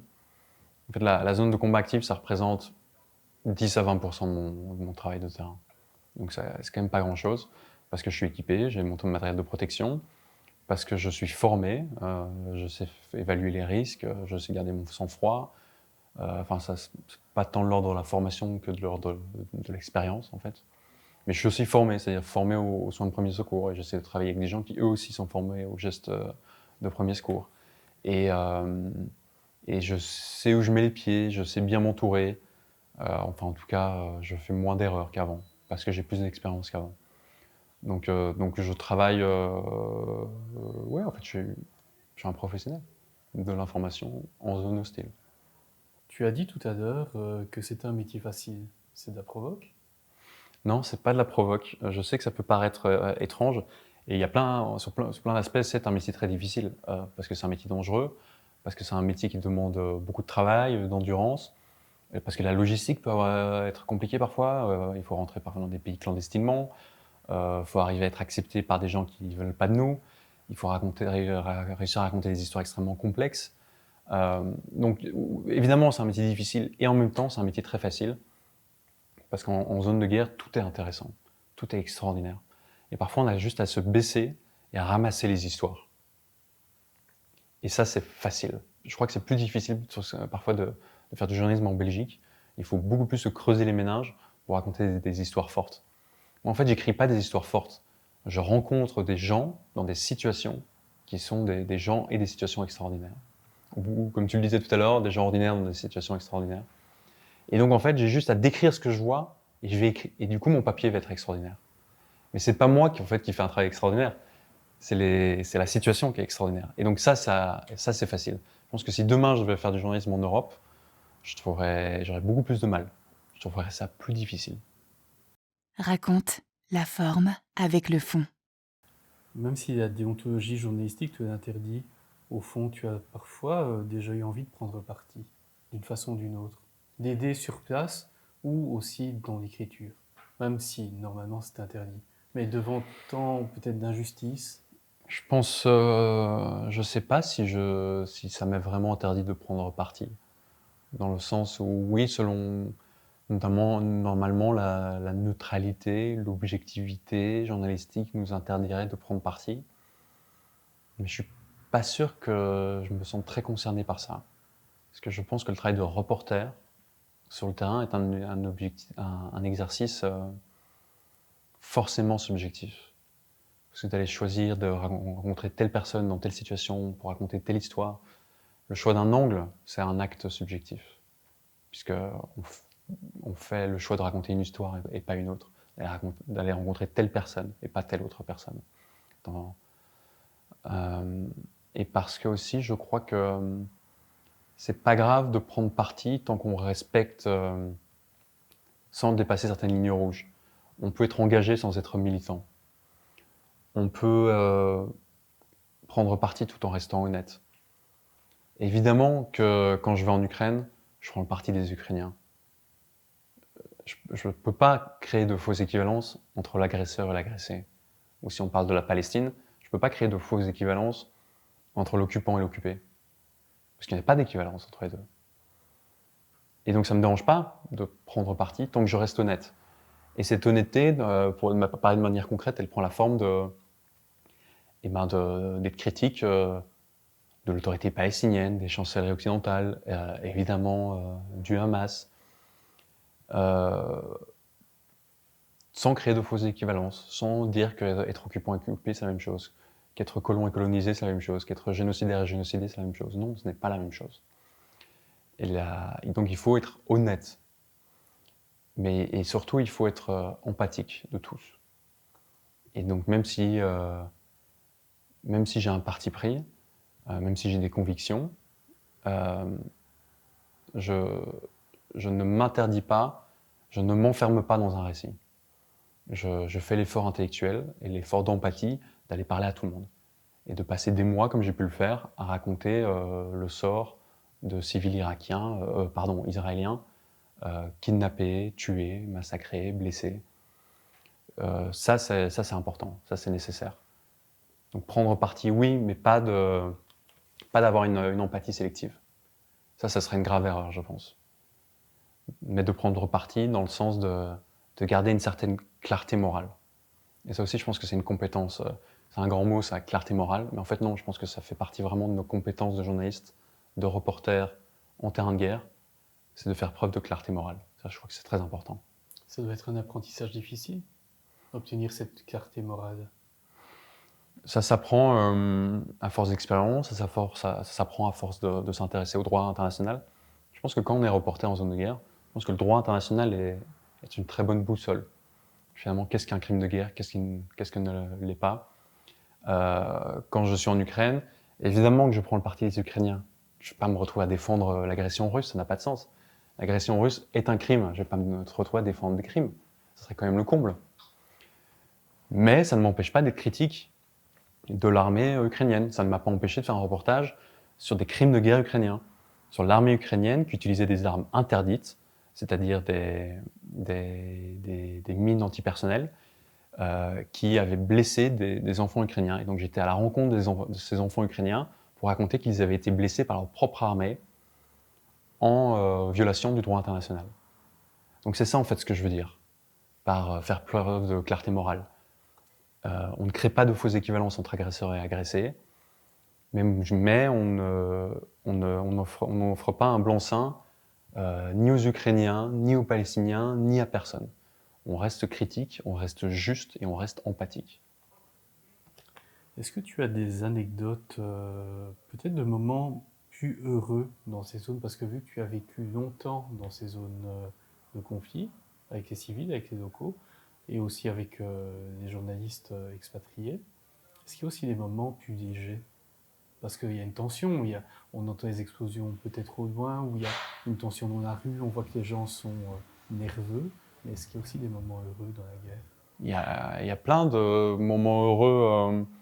Quand on est journaliste, il ne faut pas oublier qu'on fait ce métier parce qu'on est passionné par ce métier. On fait ce métier parce qu'on aime ce métier. Donc c'est une chance incroyable de pouvoir faire de sa passion son métier. Donc évidemment, il y a plein de moments heureux, tout le temps en fait. Heureux de pouvoir faire un travail qu'on aime, heureux d'aller chercher des histoires intéressantes et de pouvoir le raconter au public, mais aussi de manière plus concrète, heureux parce que souvent nos collègues sont nos amis, parce qu'on partage une passion commune. Et donc c'est très facile de créer des amitiés avec des gens qui sont passionnés par les mêmes choses. C'est très facile de créer des amitiés fortes quand on vit des choses fortes ensemble, quand on va sur le front ensemble, quand on se met en danger ensemble, quand on vit des choses extraordinaires ensemble, ça crée des amitiés très fortes. Donc, il y a plein de moments heureux. La dernière fois que j'étais en Ukraine, j'étais à un goûter d'anniversaire d'une amie avec qui j'ai travaillé en Afghanistan et en Ukraine. On a mangé du cheesecake, on a bu du prosecco, on a écouté de la musique, on s'est raconté des anecdotes, on a ri. Parfois on sort, on se fait des restos, on va boire des coups. Il y a plein de moments heureux. Ce qui peut paraître très étrange pour les gens qui voient ça de très loin, comme nous, en tant que civils, à travers les télévisions ou quoi, de savoir qu'il y a une vie qui continue malgré tout dans ces zones. De toute façon, si on parle des civils, parce que moi je parle des journalistes, donc c'est encore on a un peu une espèce à part, on n'est pas des locaux, on ne vit pas les mêmes choses, on n'a pas nos familles, nos époux, nos épouses sur place, on n'a pas nos enfants, nos grands-parents, notre école bombardée, donc je ne me mettrai pas du tout dans la case des locaux, ça n'a rien à voir. Mais pour les locaux aussi, évidemment, la vie continue, en fait ça c'est la capacité humaine d'adaptation qui est assez incroyable, où après en fait, même quelques semaines, et ça, je l'ai vu partout, je l'ai vu encore récemment en Ukraine, où en fait les gens s'adaptent à ce danger-là et ça fait partie de la quotidienneté, ça fait partie de la routine et donc on continue à aller travailler, on continue à aller à l'école, on continue à sortir, aller au resto, à boire des cafés en terrasse, parce qu'en fait on ne peut pas s'arrêter de vivre, c'est impossible. Et ça c'est un truc qui m'a toujours beaucoup surpris et qui continue à me surprendre des années plus tard. Là j'étais à Kherson, qui est une ville ukrainienne où il y a des attaques de drones à peu près toutes les 5 minutes. Et j'ai été surpris de voir des gens qui prenaient leur café en fait en terrasse au soleil, alors qu'il y avait des drones, on entendait des bombardements de manière quasi constante. Et je me suis presque surpris d'être surpris parce que ça fait 10 ans que je fais ce métier et donc je sais que en fait c'est comme ça les zones de guerre, qu'en fait les gens continuent à vivre, mais ça continue à me surprendre. Et tant mieux, c'est bien de continuer à être surpris quand on fait du journalisme. Parce que tu pourrais être blasé. Tu as vu plein d'horreurs, plein de choses très compliquées. Tu pourrais te dire, oh, encore, ça ne finira Ouais, ça jamais. c'est un peu le risque, c'est de devenir blasé. Et d'avoir un peu son empathie d'émousser son empathie. Et ça c'est risqué, parce on est là pour être choqué en fait, et de transmettre ce choc à nos lecteurs, à notre public. Parce que ce qui se passe dans une zone de guerre n'est pas normal, est par définition extraordinaire, Et donc, il faut pouvoir rendre compte de ce fait-là, que c'est extraordinaire, que ce n'est pas normal, que c'est dramatique. Et donc, il faut pouvoir être choqué. Et donc, il ne faut absolument pas s'habituer. Et donc, Comment on il faut fait? en faire un peu ce travail contre soi-même. Comment on fait pour ne pas s'habituer? C'est un travail presque intellectuel, en fait. Après, ça aide aussi de changer de zone. D'aller de la Syrie en Irak, de l'Irak à la Palestine, etc. De peut-être pas rester tout le temps dans la même zone. Ça aide à ne pas trop s'habituer. C'est vrai que quand j'habitais en Irak, au bout d'un moment, on a l'impression d'avoir un peu fait le tour, on est moins choqué par ce qu'on voit. Et ça, c'est un problème. Peut-être que quand on change de zone, peut-être que ça aide à toujours rester, à garder un œil, un regard frais. Parce qu'il peut y avoir différents types de conflits. Ça peut être des conflits d'État, ça peut être des conflits religieux, ça peut être des conflits ethniques. Tu vois une différence dans tout ça? Tous les conflits sont différents, mais en fait, il y a une constante, c'est la souffrance des populations civiles, et qui est aussi une constante dans mon travail. C'est d'aller documenter cette souffrance-là. C'est ça qui m'intéresse le plus, en fait. Après, ce travail-là, il peut prendre plein de formes différentes, avec des angles plus ou moins originaux, et de parler de culture, de parler de musique, de parler parfois même de cuisine, mais pour raconter la guerre, pour raconter les civils, pour raconter comment les civils trouvent leur place dans ce chaos. Après, oui, parfois il y a des éléments d'ordre religieux, sectaire, politique, économique. Ça, je dirais que ça m'intéresse moins parce que ça fait partie de l'ordre du contexte et j'inclus le contexte dans mes articles, évidemment. Mais tout ça, on peut le raconter depuis une rédaction parisienne ou bruxelloise, en fait. Mais les gens, on peut les raconter que si on les rencontre. Et donc mon travail de reporter, c'est ça. Tout l'enjeu, c'est ça, c'est de raconter les gens. C'est une toute autre approche, mais travailler avec tes militaires, c'est vraiment différent, j'imagine. Peu importe quand. L'approche est différente. Tu dois traiter avec un service de presse ou directement avec les soldats sur place qui sont concernés. Comment ça se met en place? Souvent, il y a un service de presse, mais l'idée, c'est de réussir à le bypasser, à le contourner et de dealer directement avec les soldats et les officiers, ce qui n'est pas toujours facile, mais ça, c'est le mieux, parce que c'est là qu'on a les meilleurs accès possibles. Mais c'est vrai que la guerre, c'est très organisé, hein. Il y a un service de presse avec un officier de presse qu'on appelle, qui nous donne la permission ou non, l'accréditation ou non, qui nous accueille pendant X temps. Tout ça est très... on débarque pas comme ça On pourrait enfin, croire sur que une c'est ligne le de chaos, front. en fait, mais pas du tout. C'est un chaos organisé. Et c'est plus chiant qu'on ne le croit, en fait. Dans le sens où on n'a pas toujours les accès qu'on veut, c'est beaucoup d'attente, la guerre aussi. Parfois, c'est d'attendre des heures pour 5 minutes d'accès, parfois, c'est d'attendre des jours pour 1 heure d'accès. C'est pas toujours comme on l'imagine, c'est pas tout le temps dans le feu de l'action, à faire des rencontres incroyables, à courir sur les balles. Ça représente 10% du métier, en fait. C'est une image très romantique, sinon. Oui, c'est ça. Très romanesque. Oui. Est-ce qu'il y a un reportage que tu refuserais? Ou que tu as déjà refusé? Tu dis non, là c'est trop. J'ai refusé de faire un reportage embed, c'est le mot qu'on utilise dans le milieu, c'est-à-dire de partir embarqué avec les soldats israéliens à Gaza. Parce que je pense que les conditions étaient inacceptables de partir 3 heures à Gaza, entouré de soldats israéliens, d'un officier de presse israélien qui te montre que ce qu'il veut bien te montrer, qui te raconte que ce qu'il veut bien te raconter, c'est-à-dire souvent des mensonges, où tu n'as aucune opportunité de parler à des Gazaouis. Ça, je trouve que la valeur journalistique est trop pauvre, voire inexistante. Et j'ai pas envie de faire la communication de l'armée israélienne. Donc ça, j'ai refusé de le faire. En précisant qu'on enregistre cette interview ici au tout début juillet 2025 pour contextualiser, vu qu'on ne connaît pas la suite des événements. Est-ce qu'il y a un reportage que tu n'as pas su faire, mais que tu aurais voulu faire? Ah, il y en a des centaines. Il y en a trop. Il y en a trop, je ne pourrais même plus te citer lesquels, parce que ça fait partie du métier de repartir frustré. Pour en revenir à ce que je disais tout à l'heure, quand on fait appel à notre imagination, quand on se dit « Ah, mais j'aimerais tant travailler sur telle histoire, telle histoire, telle histoire », et puis soit on arrive sur place et on se rend compte qu'en fait, on s'était un peu planté, que en fait, la situation est un peu différente que ce qu'on se pensait. Ou alors on avait bien senti les choses et la situation c'est ça, mais en fait on n'a pas les accès, ou les gens ne veulent pas nous parler, ou on n'a pas le temps de le faire, ou on n'a plus d'argent pour le faire, ou ça coûterait trop cher de le faire par rapport à ce qu'on serait payé. Parfois parce que j'ai une imagination très active, j'ai plein d'idées à la minute, je vois plein d'histoires partout. J'arrive dans un endroit, je me dis ah mais je pourrais faire ça, ou j'ai une conversation avec quelqu'un et je me dis ah mais ça pourrait faire une histoire, et ça pourrait faire une histoire, et ça pourrait faire une histoire. On peut pas tout faire, on peut pas être exhaustif. Donc je repars souvent frustré, mais c'est pas très grave. Tu pourrais toujours Visiblement, retourner sur place. visiblement, tu le vis bien. Qui te protège? Moi-même. Je pense que la première personne qui me protège, c'est moi-même. De par mon expérience, de par mon sang-froid, de par mon matériel de protection, de par mes formations de soins de premier secours, de par le fait de bien s'entourer avec des gens compétents, des gens de confiance. Et puis en second lieu, c'est les gens qui m'entourent, qui me protègent. Et C'est qui ces gens? C'est les confrères, les consoeurs? les confrères, les consoeurs, les fixeurs, eux me protègent aussi. Et au-delà de ça, des rédactions, des gens, enfin des médias auxquels tu vends tes reportages, pas du tout. En rappelant que tu n'es pas employé d'un média, tu es C'est indépendant. ça, je suis indépendant, donc j'ai pas vraiment une rédaction qui pourrait voler à mon secours en cas de pépin. Mais surtout, je pense que leur moyen d'action serait limité.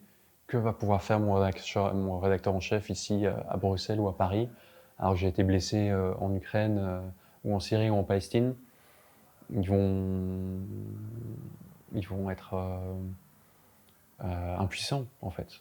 Les premiers qui vont pouvoir m'aider, ce sont ceux qui sont sur le terrain, et qui comprennent le terrain, et qui ont des contacts, et qui se trouvent dans une zone géographique proche. Donc ce sont mes confrères et mes consoeurs. Ça ne te fait pas peur? Non, non, j'ai rarement peur. Comment on fait pour ne pas avoir peur dans des situations pareilles? Parce que c'est pas normal d'être dans une situation pareille, d'être sous des drones qui peuvent à tout moment t'arriver dessus et exploser. J'ai rarement peur parce que je me mets rarement en danger. Comme je le disais, le front, ça représente 10 à 15%, peut-être 20% de mon travail. Mais aussi parce que quand je suis effectivement en danger, c'est pas le premier sentiment, c'est pas la peur, c'est la concentration. C'est l'adrénaline en fait, c'est la réponse instinctive de notre corps face à la mise en danger. C'est ce shot d'adrénaline qui nous rend très concentrés, et cette concentration va faire qu'on va pouvoir prendre des décisions très rapidement, et les bonnes décisions pour se mettre en sécurité. Et donc c'est pas un sentiment de peur en fait, et heureusement, parce que sinon on serait... Une certaine forme on se- d'anesthésie. Ouais, on serait une certaine forme d'anesthésie. Donc, enfin, si, la peur est là, mais elle est dans le background, elle est à l'arrière. Elle n'est pas prédominante, et heureusement, sinon là je serais vraiment en danger, si j'étais paralysé en fait par ma peur. Hmm. Tu as vu quand même, tu dis même si ça ne fait que 20% avec beaucoup de guillemets, partie de ton métier, tu as vu quand même la mort de très près par beaucoup d'aspects. Quel est ton rapport à la mort? Mon rapport à la mort, il est,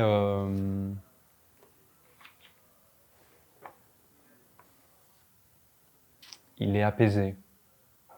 Hum, Parce que je sais que je fais un métier dangereux, mais je trouve qu'il y a pire que de mourir en faisant le métier qui nous passionne. Je pourrais sortir d'ici et me faire écraser dans la rue. Ça serait un peu une mort qui n'a pas de sens. Si je devais mourir en faisant ce métier-là, ça c'est une mort qui a du sens. Alors, j'espère que ça n'arrivera jamais. J'ai très envie de vivre le plus longtemps possible. Mais c'est pas la pire des morts. Et puis encore une fois, on peut mourir à tout instant. Enfin, en dehors d'une ligne de front, je peux mourir à Bruxelles. Donc, c'est pas quelque chose c'est pas quelque chose auquel je pense beaucoup. La mort, c'est pas. Ou la mort des autres aussi, pas forcément la tienne. Mm. Où là, tu en as vu des très concrètes. Mhm. J'en ai vu des très concrètes depuis toujours, parce que de toute façon, quand j'étais gosse, un de mes meilleurs amis est mort dans un incendie, donc mon rapport à la mort et à la matérialité de la mort, elle a été très concrète très rapidement. Après, dans le métier, j'ai aussi beaucoup d'amis qui ont été blessés, kidnappés, tués. Donc ça a rendu la chose très concrète aussi. Donc j'ai perdu mon sentiment d'invincibilité, pardon, très rapidement. Mais j'ai un rapport apaisé à la mort. C'est pas quelque chose qui m'inquiète. Est-ce que quand tu es ici en Belgique ou tout du moins en Europe, tu as une sorte de suivi d'ordre psychologique ou autre par rapport à ce que tu as vu ou à ce que tu as pu connaître? Ou pas du tout? Je tente parfois quand j'ai le temps d'aller voir quelqu'un. Là, ça fait longtemps, je crois que ça fait 2-3 ans que je l'ai pas fait. Peut-être que je le ferai cet été si j'ai le temps. Là, je compte passer le mois d'août à Bruxelles, donc pourquoi pas le faire. Plutôt dans le but de... Pas tant parce que j'ai l'impression d'en avoir besoin, mais parce que je préfère éviter d'en avoir besoin, d'avoir le sentiment d'en avoir besoin. Je Par préfère anticipation. d'anticipation pour désamorcer des choses. Donc je suis plutôt dans cette démarche-là. Euh, Après, je fais aussi partie d'une génération de reporters où la question de la santé mentale n'est plus du tout un tabou, ou en tout cas beaucoup moins qu'avant. Quand je dis avant, c'était il y a 20, 30 ans. On imagine des légendes comme Robert Capa, de photographe mythique ou ce genre de choses, qui semblaient un peu des gens invincibles, qui n'avaient peur de rien, qui disparaissent souvent tragiquement. Oui, je C'est pense qu'on toute autre image. on est moins dans ce cliché-là un peu viriliste. Hmm. Je pense que on est une nouvelle génération. On a été mieux formés peut-être aussi à ces dangers-là, à ces thématiques-là. La question de la santé mentale faisait partie de la formation que j'ai pu faire à New York, par exemple. Euh, et parce que je suis entouré de collègues qui ont mon âge, qui sont parfois maintenant plus jeunes, parce que moi, ça fait quand même 10 ans que je fais ce métier, donc la nouvelle génération, elle est arrivée. Donc parfois sur le terrain, je croise des gens qui ont 10 ans de moins que moi. Et eux aussi, cette question de la santé mentale n'est plus un tabou pour eux. Donc je trouve qu'il y a eu une progression. Je pense qu'il y a encore des progrès à faire, mais je nous trouve... j'aurais pas honte d'en parler. Tout autre chose. Euh, Par rapport plutôt à la façon pratique de présenter l'information. Tu viens de parler de génération, et dans ta génération, donc tu as dit 32 ans, c'est bien ça. Quand tu vois des gens comme Hugo Décrypte, qui a pas tout à fait le même âge, mais pas très loin non plus, qui crée un média de zéro, depuis sa chambre, j'imagine, ça t'a jamais tenté? Parce que toi, tu travailles pour des grandes rédactions très prestigieuses, mais tu n'aurais jamais eu envie de faire un truc à toi, un podcast, un média propre? Non, comme je suis indépendant, je bosse avec plein de médias différents. Et donc des médias où je peux faire plus d'actualité, en presse écrite, des médias de radio où je peux faire de la chronique ou presque de l'ordre du billet d'humeur, où je peux faire des longs formats, du long reportage. Des médias qui me permettent d'écrire des essais écrits à la première personne, des médias qui me permettent de faire du grand reportage. En fait, il y a une telle diversité d'écriture, de pratique, dans laquelle tous les médias avec lesquels je travaille, que je suis pas du tout frustré, je suis très satisfait. Donc aller créer mon propre média, je ne verrais pas trop l'intérêt. Et puis j'ai pas, en fait, ça m'enlèverait du temps, du terrain. Donc je serais beaucoup plus à dire quoi, être beaucoup plus à Bruxelles, à faire de la bureaucratie, à gérer une entreprise de presse. Je préfère être sur le terrain. Est-ce que tu as un rêve ultime? Euh, un rêve ultime professionnel, Ou pas professionnel? je crois pas parce que j'ai fait le métier de mes rêves, je fais le métier de mes rêves depuis 10 ans. Donc là, j'écris un bouquin, donc j'aimerais bien que ce bouquin soit un bon bouquin qui fonctionne et que plein de gens achètent. Ça C'est sera un bouquin d'actualité ou un roman c'est un bouquin de non-fiction, qui n'est pas vraiment un bouquin d'actualité, même s'il touche à l'Ukraine. Donc j'aimerais bien que ce bouquin soit bon, de un, et soit acheté. Ça serait chouette, que je ne l'ai pas écrit pour rien. Ça, c'est pas un rêve ultime non plus. Non, peut-être que mon rêve, ce serait de continuer à faire ce que je fais, mais de pouvoir continuer à faire du reportage, continuer à pouvoir écrire des livres, continuer à pouvoir faire de la radio, continuer à pouvoir enseigner le journalisme, ce que je fais depuis 2 ans maintenant. Euh, ouais, ça serait déjà pas mal si je pouvais continuer à faire ce que je fais. Toujours? Pour toujours? Pour toujours, je sais pas. Peut-être qu'à un moment, j'en serais fatigué de ce métier. En même temps, si je fais plein d'activités connexes où j'écris des livres, je fais de la BD, je donne cours, je donne des conférences, on reste dans le milieu du journalisme, on n'est Ça plus apporte que une sur le sorte terrain. d'équilibre aussi, Et peut-être. donc, ça apporte une certaine diversité, ça permet d'essayer de nouvelles choses. C'est mon premier bouquin, donc je redécouvre des choses. C'est une nouvelle écriture aussi, parce que l'écriture d'un livre est évidemment pas la même qu'une écriture de journaliste de presse écrite, qui est une écriture très formatée. Donc là, je réapprends à écrire. Donc tant que j'arrive à faire de nouvelles expérimentations, apprendre de nouvelles choses, j'aurais envie de continuer à faire ce métier, je pense. Dans les succès, tu as quand même reçu en 2023 le prix Albert Londres, un peu l'équivalent des Oscars pour le journalisme. Est-ce que c'est une sorte de game changer dans une carrière de recevoir ce genre de prix? Est-ce que tu as eu plus de contacts avec d'autres médias avec lesquels tu ne collaborais pas ou d'autres opportunités professionnelles suite à ça? Ça a été un coup de pouce quand même. Après, au moment où je reçois ce prix, je fais déjà du journalisme depuis 8 ou 9 ans.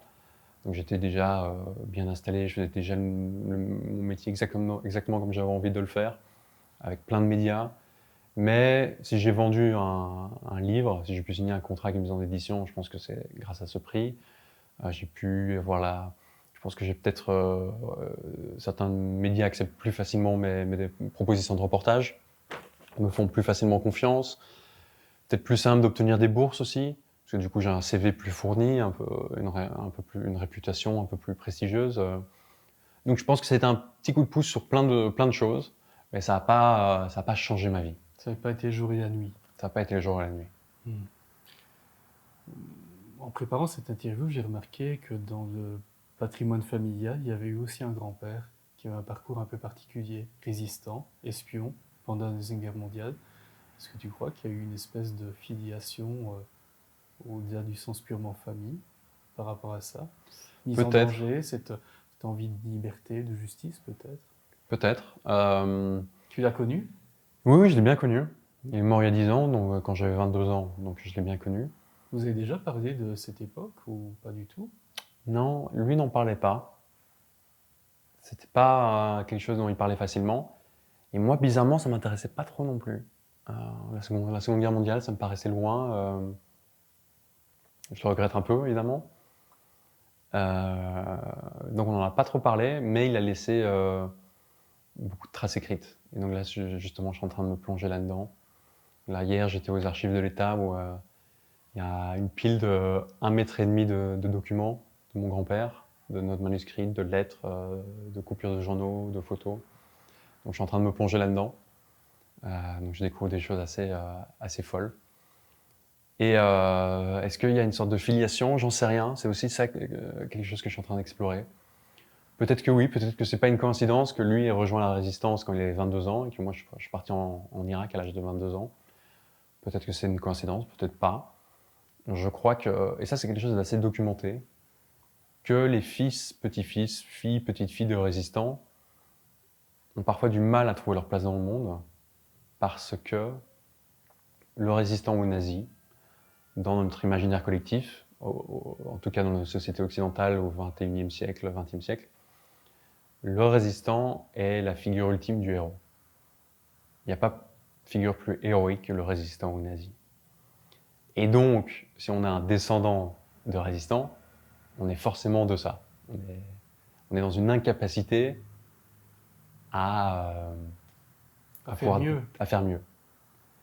Ce qui veut dire plusieurs choses. Ce qui veut dire que peut-être qu'on est dans une incapacité à satisfaire son ego, ou dans une incapacité à pouvoir rendre fier, une incapacité à se montrer digne, puisque forcément, quoi qu'on fera, ça sera toujours en deçà. Donc peut-être que ça a motivé certains de mes choix, et peut-être que c'est pour ça que je fais ce métier aujourd'hui, je ne sais pas. Raconte. Le média Game Changer, multiples thématiques. On vient de parler de choses qui se sont passées il y a longtemps dans le temps, la Deuxième Guerre mondiale. Est-ce que tu as déjà eu envie d'écrire ou de documenter peut-être des conflits plus anciens que tu n'aurais pas connus, mais peut-être sous une forme d'enquête, avec une distance temporelle plus importante? Je ne sais pas, moi, des choses comme la Serbie ou des moments comme ça.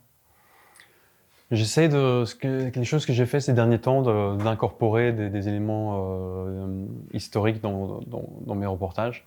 J'ai pu faire par exemple un long portrait d'un otage israélien, l'otage le plus âgé, 85 ans, qui en fait avait grandi en Irak, à Bagdad, jusqu'à l'âge de ses 13 ans, et qui avait survécu à un pogrom quand il avait 3 ans. Un pogrom qui a eu lieu en 1941, où à peu près 200 juifs avaient été tués. Et donc j'avais raconté l'histoire de ce pogrom.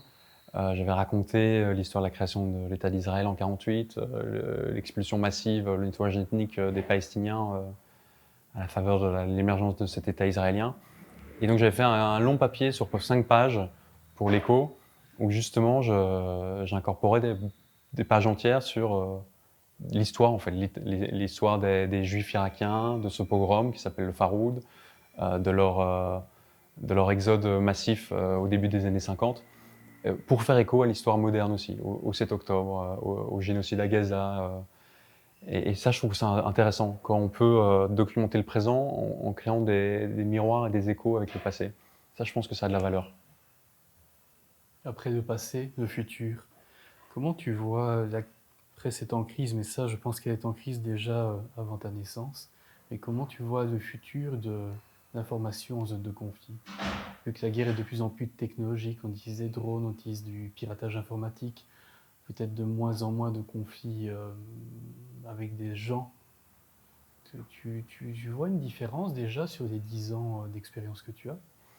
Bah, il y a des avancées technologiques qui sont folles. Là, en Ukraine, maintenant, c'est véritablement la guerre des drones, que j'ai déjà pu voir il y a 10 ans, à l'époque de la guerre contre l'État islamique, où l'État islamique se procurait des petits drones qu'on peut acheter dans le commerce, et qu'ils arrivaient à piéger,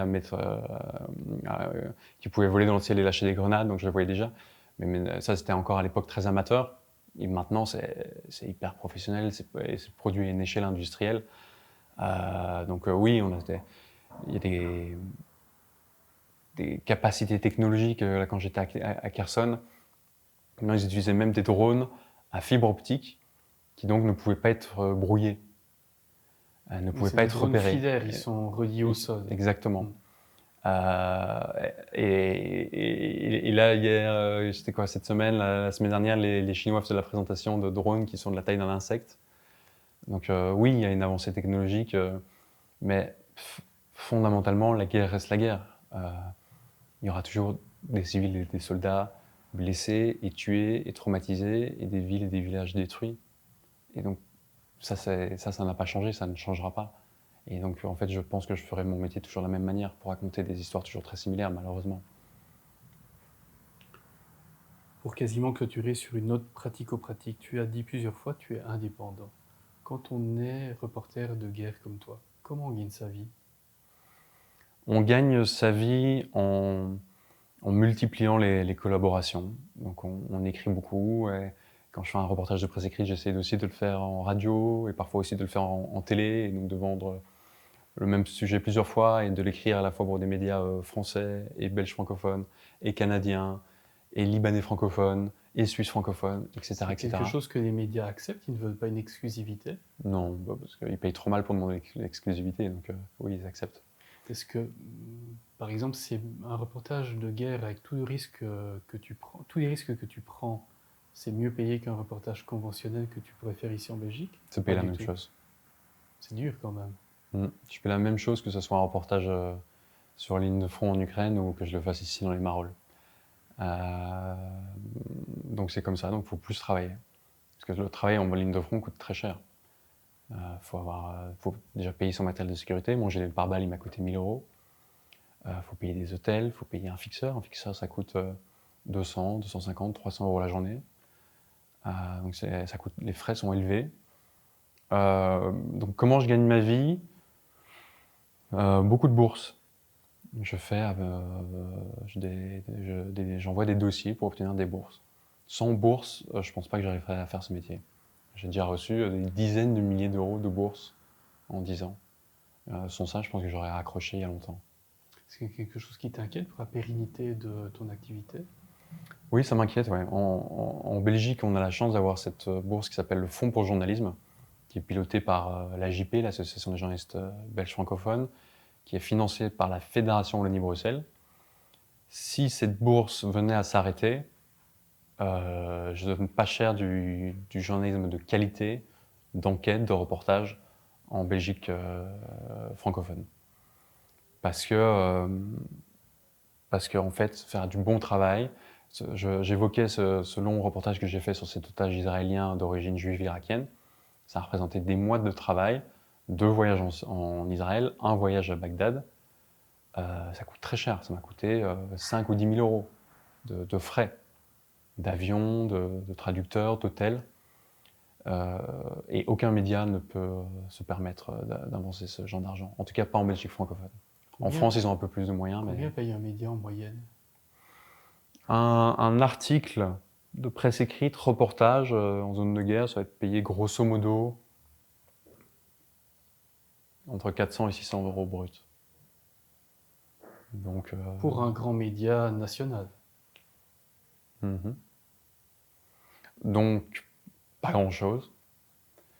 Donc, il faut faire appel à des bourses. Et si, par exemple, cette bourse, du Fonds pour le journalisme devait s'arrêter demain, peut-être que je m'arrêterai de travailler aussi. Dur. C'est difficile d'être optimiste dans ce métier. L'industrie va très mal quand même. Il suffit de voir les groupes de presse qui fusionnent pour amortir les coûts. Donc ça veut dire moins de diversification de la presse, moins de pluralité. On voit la RTBF qui doit économiser, je crois, des dizaines de millions d'euros. Je crois que le chiffre, c'est 183 millions d'euros. Ça veut dire moins de budget pour les émissions, pour les reportages, etc. Donc non, notre industrie des médias va très très mal et ça va pas s'améliorer. Donc je suis pas très optimiste, non. Tu n'as pas peur aussi du côté IA, intelligence artificielle? Si, l'info est sortie hier que des médias comme Elle et Marie-Claire écrivent Belgique, des oui, tout à articles fait. à l'intelligence artificielle et signent avec des faux journalistes. Donc non seulement ils utilisent l'IA, mais en plus ils mentent sur le fait qu'ils utilisent l'IA. Donc ça, c'est absolument dramatique. Après, ce qui, moi, ne me fait pas peur, c'est que c'est pas demain que l'IA pourra aller sur le terrain, interviewer des gens et décrire des choses. C'est pas demain que l'IA aura des yeux et des oreilles et des jambes pour aller en Ukraine et en Palestine et ailleurs. Donc pour faire mon métier à moi, de reporter, l'IA ne pourra jamais me remplacer. Par contre, je donne pas cher de ceux qui travaillent en rédaction et qui écrivent des dépêches et des papiers factuels. Et là, ça va être plus compliqué. Pour terminer quand même sur une note un peu plus légère, un peu plus douce, si ta vie était un film, et c'est une question qu'on pose à tout le monde, quelle serait la BO de ce film, la bande originale, une musique qui t'accompagne ou qui décrit ton existence? Là, je vais avoir besoin de réfléchir. On est là pour ça. Je suis pas très musique, donc... On n'écoute pas de musique quand on va à la guerre? J'écoute beaucoup de musique, mais je m'intéresse pas à ce que j'écoute. Ou alors un film? Ou un livre? Tu seras une première. Parce qu'on a demandé une BO à tout le monde, mais si tu n'en as pas, bon, on va pas l'inventer. Un film ou un film livre? Ou un livre Ok, un livre. C'est un joker hein, quand même, c'est un beau joker. Ouais. Là, par contre, il y en a tellement. J'ai lu récemment River of Time, j'ai pas envie d'écorcher son nom, John Swain, maybe, qui est un journaliste britannique qui a couvert le Cambodge. Enfin, je dis récemment, ça fait 3 ans que je l'ai lu, et qui raconte un peu les coulisses de son métier en pleine guerre. Ça, c'est un livre que j'ai apprécié. Non, je pense que ma Bible, plutôt, si je dois choisir un livre, c'est un livre que j'ai acheté il y a 10 ans, qui est le recueil des meilleurs reportages de Mary Colvin, qui est une journaliste américaine qui a été tué en Syrie par le régime de Bachar al-Assad en 2012, en même temps que Rémi Hochlik, ce photographe français, et qui ont donc qui étaient dans les zones rebelles syriennes, et qui ont été expressément visés par le régime syrien, qui les a assassinés au mortier, à l'artillerie. Et j'ai acheté ce recueil de ces meilleurs reportages, écrits partout dans le monde, au Moyen-Orient, en ex-URSS, en Asie. Et en fait, elle a une plume exceptionnelle. Et cette plume exceptionnelle, elle l'a mis au service de son métier, ou dans des endroits où même moi je ne vais pas. J'ai beau être reporter de guerre, je n'allais pas dans les zones où elle allait. Elle prenait des risques infinis, mais avec une plume. Donc ce livre, je ne sais plus comment il s'appelle, c'est le recueil de reportages de Marie Colvin. Peut-être que ça s'appelle peut-être que c'est On the Front Line. Je ne sais plus exactement, il faudra aller vérifier. On va chercher, on mettra le lien en description. Toute dernière question, et ça c'est la même pour tout le monde. Qui aimerais-tu voir et entendre dans Raconte à ta place? Là aussi, il y a tellement de monde.